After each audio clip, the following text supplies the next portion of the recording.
Excel में सबसे आसान काम है डेटा एंट्री वर्क करना। बट जो बिगिनर्स हैं जिनको एक्सेल की ज़्यादा नॉलेज नहीं है ना, वो हमेशा कंफ्यूज ही रहते हैं कि ये डाटा एंट्री वर्क एक्सेल में कैसे करते हैं। कहीं ना कहीं उनके मन में एक डर होता है कि हमने तो एक्सेल सीखा ही नहीं है, हमें तो एक्सेल अच्छे से चलाना भी नहीं आता, तो ये काम हम कैसे करेंगे। इस वीडियो को देखने के बाद ना आप फास्ट तरीके से सीक्रेट टिप्स एंड ट्रिक्स के साथ और एक कॉन्फिडेंस के साथ एक्सेल में डाटा एंट्री वर्क करना सीख जाओगे।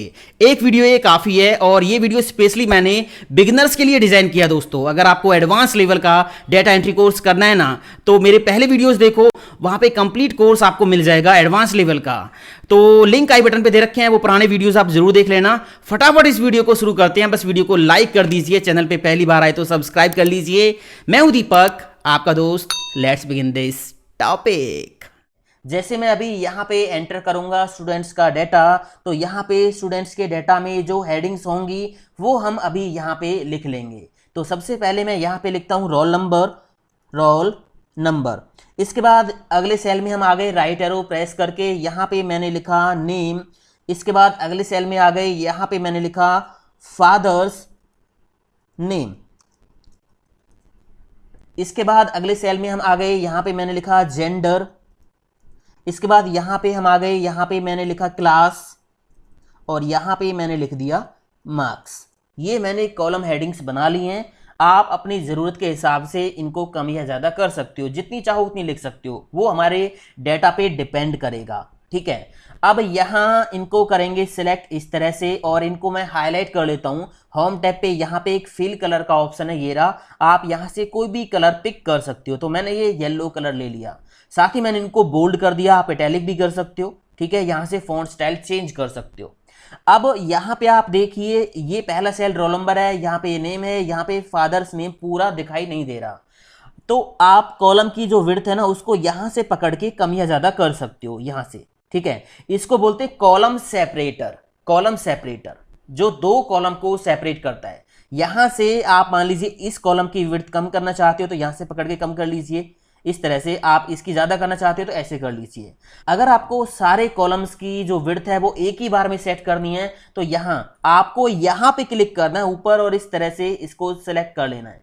तो सारे कॉलम हो गए सिलेक्ट। अब किसी भी एक की विड्थ आप पकड़ के एडजस्ट करोगे ना, तो सभी की हो जाएगी। जैसे मान लीजिए मैंने यहाँ पे इतनी कर दी, तो ये देखिए सभी की बराबर हो गई है। ठीक है, तो मुझे अभी इतनी नहीं चाहिए, मैं इसको कम कर लेता हूं। इस तरह से मैंने कम कर लिया। मैनुअली मैं क्या करता हूं, फादर्स नेम का जो कॉलम है, इसकी जो विड्थ है, इसको मैं ज्यादा कर देता हूं। एक चीज और मैं आपको बता दूं, आपको यहां से ये कॉलम कर लेने सिलेक्ट। अगर आप किसी भी कॉलम सेपरेटर पे डबल क्लिक करोगे, मैं यहाँ पे डबल क्लिक करूंगा तो इनकी विड्थ ऑटोमेटिक फिट हो जाएगी। रोल नंबर का जो कॉलम था, रोल नंबर जितना लिखा हुआ था उसके अकॉर्डिंग इसकी जो विड्थ आ गई है। नेम की इसके अकॉर्डिंग, फादर्स नेम का, इस सेल में फादर्स नेम काफी लंबा लिखा हुआ है तो इसकी जो विड्थ है वो थोड़ी सी ज्यादा है। यहाँ पे जेंडर, क्लास, मार्क्स। ठीक है, इस तरह से ऑटो फिट भी विड्थ आप कर सकते हो। ठीक है, इसकी जरूरत हमें पड़ती है। कई बार हम डाटा प्रिंट करते हैं ना, तो वहां पे हमें थोड़ा थोड़ा स्पेस एडजस्ट करना होता है, तो हम डबल क्लिक करके यहाँ पे एक ही बार में पूरा जो है ऑटो फिट कर सकते हैं। ये हेडिंग मैंने बना ली। अब इसके बाद आपको करना क्या है, इसके बाद आप ये चेक कर लीजिए कि आपका जो डाटा होगा क्या वो एक पेज पे अच्छे से फिट हो जाएगा, प्रिंट में आ जाएगा, है ना। हमारा डाटा क्या होगा, ये हमारी हेडिंग्स हो गई, इनके नीचे हमारा डाटा आता चला जाएगा। अब आप ये देख लीजिए कि ये जो एरिया है ना, इतना यहां तक का, ये क्या एक पेज पे सही प्रिंट में आ जाएगा, क्योंकि एक्सेल में हम डाटा एंट्री करते हैं तो प्रिंट निकालने की जरूरत तो हमें पड़ती है ना। तो पहले से आप सेटिंग करके चलोगे तो आपको बाद में कोई भी समस्या नहीं होगी। चलिए, आपको करना क्या है, आपको यहाँ पे नीचे 3 ऑप्शन दिखाई देंगे, ये वाले। आपको बीच वाले पे क्लिक करना है, पेज लेआउट पे। जैसे ही इस पे क्लिक करोगे ना, तो आपकी जो सीट है वो पेजों में डिवाइड हो गई और आपको ये देखिए पेज पे ये डाटा दिखाई दे गया। ये आपका डाटा एक पेज पे अच्छे से आ जाएगा। यहाँ पे एक कॉलम खाली बचा है, आप यहाँ पे और कोई हेडिंग लिख सकते हो। अगर मान लीजिए आपको 2 या 3 हेडिंग और लिखनी होंगी, तो इस केस में क्या करोगे, आप यहाँ पे रूलर आपको दिखाई दे रहा है, ये रूलर होता है। आप व्यू टैब में जाके यहाँ से रूलर को हाइड एंड शो कर सकते हो। मैंने हटा दिया, रूलर हाइड हो गया। यहाँ पे टिक लगा दिया तो रूलर शो हो गया, है ना। तो यहां से आप मान लीजिए यहाँ पे एक कॉलम और आपको खाली चाहिए, आपको 2 हेडिंग्स और लिखनी है, अभी यहाँ पे एक ही जगह है। तो यहां से आप रूलर को सेट कर लीजिए, थोड़ा इसको इधर खींच लीजिए, तो और इसको थोड़ा सा इधर खींच लीजिए, तो थोड़ी बहुत यहाँ पे एडजस्टमेंट आप कर सकते हो। देखिए 2 कॉलम आ गए हैं, ठीक है, आप इस तरह से कर सकते हो। अगर आपको और भी हेडिंग्स यहाँ पे लिखनी है तो उस केस में ना आपको पेज का स्टाइल चेंज करना होगा।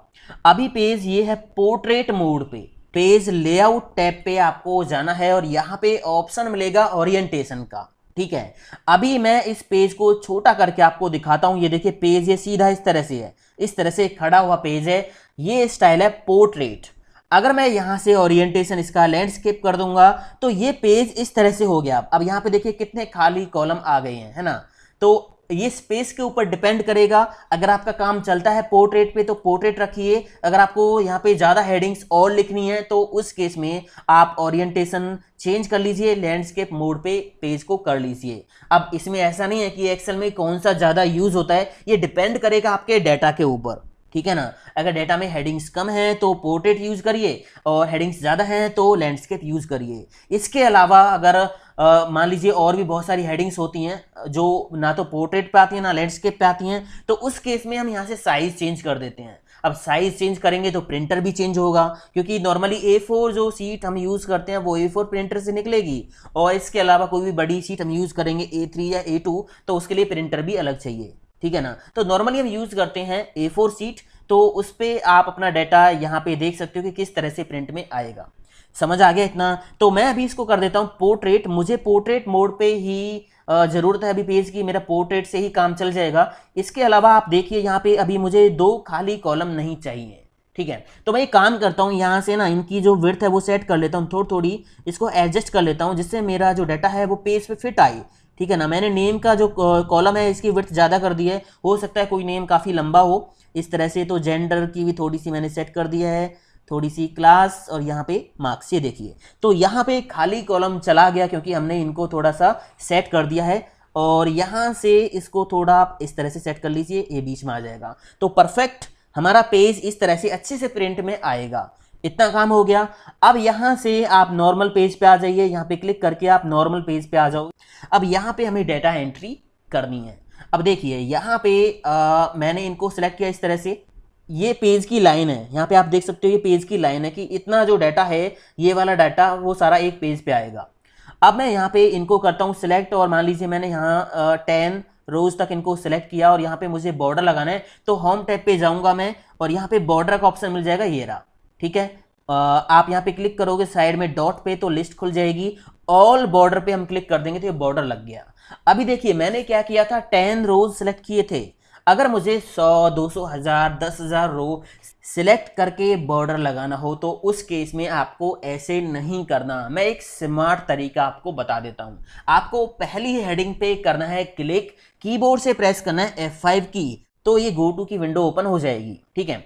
यहां पे आपको कुछ नहीं करना, आप ये देखिए आपकी लास्ट हेडिंग कौन से कॉलम में, F कॉलम में है, ठीक है, F कॉलम।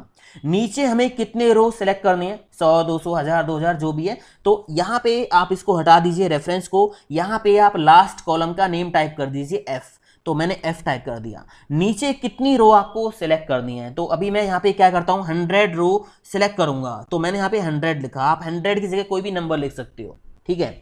अब आप कीबोर्ड से शिफ्ट की को दबा लो, शिफ्ट की को दबा के रखो और ओके पे क्लिक कर दीजिए। तो ये देखिए 100 रो तक और F कॉलम तक डेटा हो गया सिलेक्ट, मतलब रेंज हो गई है सिलेक्ट। अब यहाँ पे बॉर्डर आप लगा दीजिए तो काम आपका हो गया है। ये देखिए नीचे आपने जहां तक रेंज सिलेक्ट की थी वहां तक बॉर्डर लग गया। तो ये तरीका आप यूज कर सकते हो। अब यहाँ पे हम करते हैं डाटा एंट्री। 2 तरीके से डाटा एंट्री करना मैं आपको बताऊंगा, एक है सिंपल तरीका, एक है स्मार्ट तरीका। जो दूसरा स्मार्ट तरीका है ना, ये आपको जरूर पसंद आएगा और ये डाटा एंट्री को बहुत बहुत बहुत ज़्यादा फास्ट कर देगा, ठीक है। पहले आप सिंपल तरीका देखिए। यहां से मुझे पहली एंट्री करनी है तो मैंने इस सेल पे कर लिया क्लिक। मैं यहां पे डाटा एंटर करता हूं। मैंने यहां पे नेम लिखा, स्टूडेंट का नेम अमन, यहाँ पे फादर नेम लिख दिया राजेश, और यहाँ पे राइट एरो प्रेस करके हम गए अगले सेल में, जेंडर टाइप कर दिया मेल, क्लास टाइप कर दिया और यहाँ पे मार्क्स टाइप कर दिए 79। एंटर की प्रेस मैं अब करूंगा ना तो यहाँ पे देखिए सेल सिलेक्शन कौन सा हुआ, नीचे वाला हुआ। तो मतलब मेरे कहने का ये है कि आपको ना अगले सेल में राइट एरो प्रेस करके नहीं जाना, आपको टैब प्रेस करना है। यहाँ पे मैंने इस सेल पे क्लिक कर लिया, यहाँ पे ठीक है, मैं दूसरी एंट्री यहां से करता हूं, टैब की दबानी है, कीबोर्ड से टैब की दबा के फिर आपको अगले सेल में जाना है। तो यहां पे मैंने टाइप कर दिया नेम, यहां पे मैंने फादर नेम टाइप कर दिया और यहाँ पे टैब की प्रेस करके आपको अगले सेल में जाना है। अब देखिए मैंने यहाँ पे क्या किया, मैं यहाँ पे टाइप कर रहा हूँ एम, तो यहाँ पे एक्सेल अपने आप ही आपको बता रहा है कि क्या आप मेल यहाँ पे लिखने वाले हो। तो ऐसे में आपको पूरा वर्ड लिखने की जरूरत नहीं है, आप यहाँ पे जैसे ही एम टाइप कर रहे हो तो मेल लिखा आ रहा है, बस टैब की प्रेस कर दीजिए, अगले सेल में हम चले गए। ठीक है, यहाँ पे आपको टाइप कर देना है क्लास और टैब की दबा के अगले सेल में मार्क्स टाइप कर देने हैं। अब देखिए मैं जैसे ही एंटर प्रेस करूंगा ना, तो अभी यहाँ पे सेल सिलेक्शन ये है, जैसे ही एंटर प्रेस करूंगा तो सेल सिलेक्शन नीचे वाला यहाँ पे ये अपने आप आ गया, जहां से आपने एंट्री शुरू की थी उसी के नीचे हम आ गए। अब यहां से हम अगली एंट्री शुरू कर सकते हैं।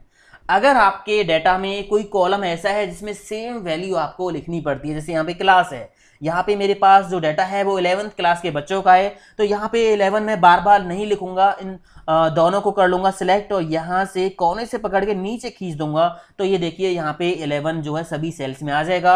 आपको बार बार ये जो इन्फॉर्मेशन है यहाँ पे लिखने की जरूरत नहीं पड़ेगी।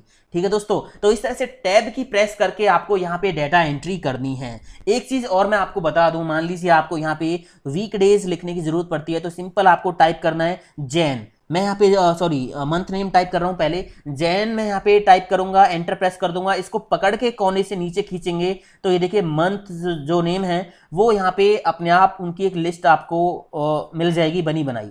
ठीक है, अगर यहाँ पे पूरा जनवरी आप लिखोगे और फिर इसको पकड़ के आप ड्रैग करोगे तो यहाँ पे जो मंथ नेम होंगे वो आपको फुल फॉर्म में ही दिखाई देंगे। इसी तरह से यहाँ पे वीकडेज हैं, अगर आप टाइप करोगे संडे SUN, इसको पकड़ के नीचे खींचोगे तो यहाँ पे वीकडेज आपको शॉर्ट में मिल जाएंगे, पूरा संडे लिखोगे तो यहाँ पे फुल फॉर्म में ये जो है वीकडेज आपको मिलेंगे। अगर आप यहाँ पे नेम लिखने के बाद आप वीकडे हो, जनवरी हो, जैन हो, उसको आप इस कॉलम में फिल ना करने की वजह अगर आप उसको रो में फिल करना चाहते हो तो उसको पकड़ के इधर खींच लीजिए, तो यहां पे भी इस तरह से जो है इंफॉर्मेशन फिल हो जाएगी। ठीक है, तो ये इंफॉर्मेशन आपको जरूर पता होनी चाहिए। ये था सिंपल तरीका डेटा एंट्री करने का। अब यहाँ पे मान लीजिए ऊपर आपको एक खाली रो चाहिए, तो आप एक रो पे क्लिक करोगे, रो नंबर 1 पे राइट क्लिक करोगे, यहाँ पे इंसर्ट का ऑप्शन मिल जाएगा, इसके ऊपर एक खाली रो ऐड हो जाएगी। आपको ए से पहले कॉलम ऐड करना है तो आप यहाँ ए पे राइट क्लिक करोगे और यहाँ पे इंसर्ट का ऑप्शन मिल जाएगा, ये देखिए एक कॉलम ऐड हो गया। मान लीजिए आपको जेंडर से पहले खाली कॉलम यहाँ इस डेटा में ऐड करना है, तो यहाँ पे ई पे आपको क्लिक करना है, राइट क्लिक, और यहाँ पे इंसर्ट का ऑप्शन मिल जाएगा, तो एक खाली कॉलम ऐड हो गया। अगर आपको कोई भी रो या कॉलम डिलीट करना हो तो बस आप उसकी हेडिंग पे जाइए, राइट क्लिक कर दीजिए और यहाँ पे डिलीट का ऑप्शन आपको मिल जाएगा। इस तरह से कॉलम या रो आप डिलीट कर सकते हो। ये खाली रो आपको डिलीट करना है तो यहाँ एक पे आप जाइए, 1 नंबर पे राइट क्लिक कर दीजिए, डिलीट का ऑप्शन आपको मिल जाएगा, डिलीट आप कर सकते हो। इसके बाद यहाँ से हाइड अनहाइड भी आप कर सकते हो। मान लीजिए आपको फादर का कॉलम अभी यहाँ पे नहीं चाहिए तो आप राइट क्लिक करके यहाँ से इसको हाइड कर सकते हो, हाइड कर दिया। ठीक है, अनहाइड कैसे होगा, आप यहाँ से देखिए कौन से कॉलम के बीच में कॉलम हाइड है, तो सी और ई के बीच में जो डी है ना वो हाइड हमने कर रखा है, तो इन दोनों को कर लेंगे सिलेक्ट। ऊपर यहाँ से राइट क्लिक करेंगे और अनहाइड पे क्लिक कर देंगे, इस तरह से यहाँ पे जो है कॉलम अनहाइड हो गया। आप बहुत सारे कॉलम्स को सिलेक्ट करके भी हाइड कर सकते हो, राइट क्लिक करके हाइड का ऑप्शन आपको मिल जाएगा। ठीक है, अब आप देखिए स्मार्ट तरीके से डेटा एंट्री हम कैसे करेंगे। तो मैं एक काम करता हूं, इन हेडिंग्स को कॉपी कर लेता हूं, सिलेक्ट करके यहाँ पे कट या कॉपी का ऑप्शन दे रखा है, आप या तो यहाँ पे क्लिक कर लो या फिर कीबोर्ड से प्रेस कर लो Ctrl+C। मैंने शॉर्टकट की प्रेस कर ली Ctrl+C, एक नई सीट मैंने यहाँ पे ले ली है और यहाँ पे मैं क्या करता हूँ Ctrl+V से ये हेडिंग्स पेस्ट कर देता हूँ। और ये कॉलम की विड्थ जो फादर्स नेम का कॉलम था इसकी विड्थ मैंने थोड़ी ज़्यादा कर ली इस तरह से। ठीक है, ये मेरे पास जो हेडिंग्स हो गई हैं। आपको करना क्या है, आपको ये हेडिंग सेलेक्ट करनी है और इनके नीचे एक और रो सेलेक्ट करना है, खाली रो, कीबोर्ड से प्रेस करना है Ctrl+T। इसके बाद यहाँ पे आपको टिक लगाना है, माई टेबल हैज हेडर्स, टिक लगाने के बाद ओके कर दीजिए। तो ये जो डाटा था ना ये टेबल फॉर्मेट में बदल गया, ये 2 रो, ठीक है, ऊपर वाली हेडिंग्स और नीचे वाला ये ब्लैंक रो, ये टेबल फॉर्मेट में बदल गया है। आप देखिए जैसे ही इसके अंदर हम कहीं भी क्लिक करेंगे ना तो ऊपर है व्यू के बाद एक डिजाइन का टैब आ जाएगा, ये देखिए डिजाइन का टैब आ गया। आपको करना क्या है, इसमें कहीं भी क्लिक करना है, डिजाइन के टैब में जाना है, यहां से कोई भी टेबल का फॉर्मेट ले लेना है। ये देखिए बहुत सारे फॉर्मेट आपको मिल जाएंगे, जो फॉर्मेट आपको लगाना है वो आप लगा लीजिए, बाकी यहां से फॉर्मेट आप देख सकते हो। ठीक है, इस तरह से। तो मैंने क्या किया, यहाँ पे ये सिंपल सा ये वाला लगा दिया, लग गया। यहाँ पे आपको करना क्या है, इनको सिलेक्ट कर लीजिए, क्योंकि फॉर्मेट हमने लगाया है तो फॉन्ट कलर चेंज हो गया है। होम पे जाके यहाँ से आप कोई भी फॉन्ट कलर ले लीजिए, मैंने ब्लैक ले लिया। अब यहाँ पे हम पहली एंट्री करते हैं। ठीक है, पहली एंट्री करते हैं तो इसके लिए आपको एक काम करना होगा, आपको जाना है यहाँ पे क्विक एक्सेस टूल बार पे, और यहाँ से ये लिस्ट करनी है ओपन। यहाँ पे जाना है मोर कमांड्स में, मोर कमांड्स में जाओगे तो यहाँ से आपको सिलेक्ट करना है ऑल कमांड्स, और यहाँ पे एक ऑप्शन आपको सर्च करना है जो कि है फॉर्म। फॉर्म आपको सर्च करना है, एफ वाली लाइन पे आप जाइए, फॉर्म कहाँ पे है, फॉर्म ये रहा फॉर्म। ठीक है, इस पे क्लिक करके इसको इधर ऐड कर लीजिए, ऐड पे क्लिक करके यहाँ पे ये आ गया है, ओके कर दीजिए। तो यहाँ क्विक एक्सेस टूल बार पे ये फॉर्म का ऑप्शन आ गया है। अब आपको बस इतना करना है, टेबल में कहीं भी क्लिक कर लेना है इस टेबल में, और इसके बाद इस फॉर्म पे क्लिक कर देना है।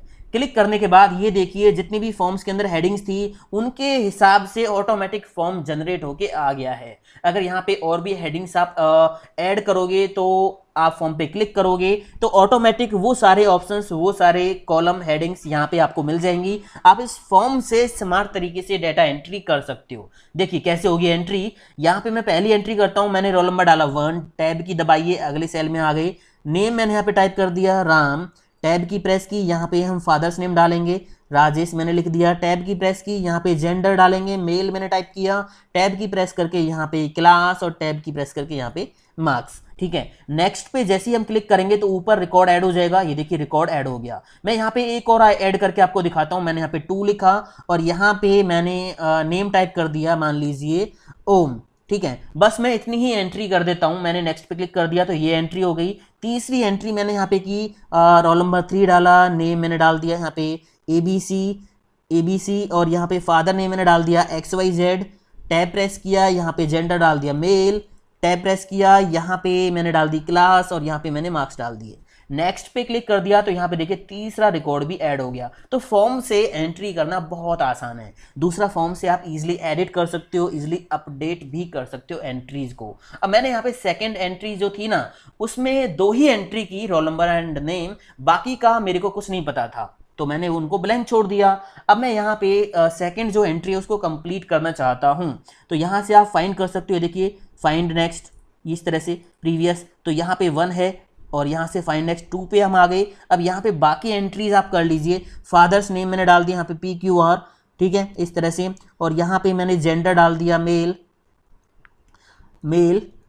इसके बाद यहाँ पे क्लास डाल दी मैंने 11 और मार्क्स डाल दिए 34। जैसे ही मैं नेक्स्ट पे क्लिक करूंगा तो यहाँ पे सेकंड एंट्री जो थी ना वो अपडेट हो जाएगी। ये देखिए हो गई। तो इस तरह से आप फॉर्म का यूज करके स्मार्ट तरीके से डाटा एंट्री कर सकते हो। इसके बाद मान लीजिए अगर आपको कोई एंट्री यहाँ से डिलीट करनी है तो यहाँ से फाइंड नेक्स्ट फाइंड प्रीवियस से आप इस तरह से एंट्रीज फाइंड कर सकते हो। मान लीजिए सेकेंड एंट्री ही मुझे डिलीट करनी है तो यहाँ पे डिलीट का ऑप्शन दे रखा है, आप यहाँ से डिलीट कर सकते हो। न्यू एंट्री करनी है तो यहाँ पे क्लिक करके नई एंट्री आप ले सकते हो। ये फॉर्म बंद कर दिया। कभी भी आपको फॉर्म चाहिए तो आप टेबल में कहीं भी क्लिक कर लो और बस इस ऑप्शन पे यहाँ पे क्लिक कर दो फॉर्म पे, फॉर्म आपके सामने आ गया है। अब यहाँ पे न्यू पे क्लिक करके एंट्री करनी शुरू कर दीजिए। तो इस तरह से दोस्तों आप एक्सेल में स्मार्ट तरीके से डाटा एंट्री कर सकते हैं। उम्मीद करता हूं इस वीडियो से आपको काफी कुछ नया सीखने को मिलेगा। जो बिगिनर्स है उनके लिए है ये वीडियो। इस वीडियो को लाइक शेयर कमेंट करते जरूर जाना और चैनल को सब्सक्राइब कर लेना ताकि नए वीडियोज की नोटिफिकेशन आपको टाइम पे मिल जाए दोस्तों। तो मिलता हूं अगले वीडियो में। थैंक यू दोस्तों, हैव ए नाइस डे। जय हिंद, वंदे मातरम, टेक केयर।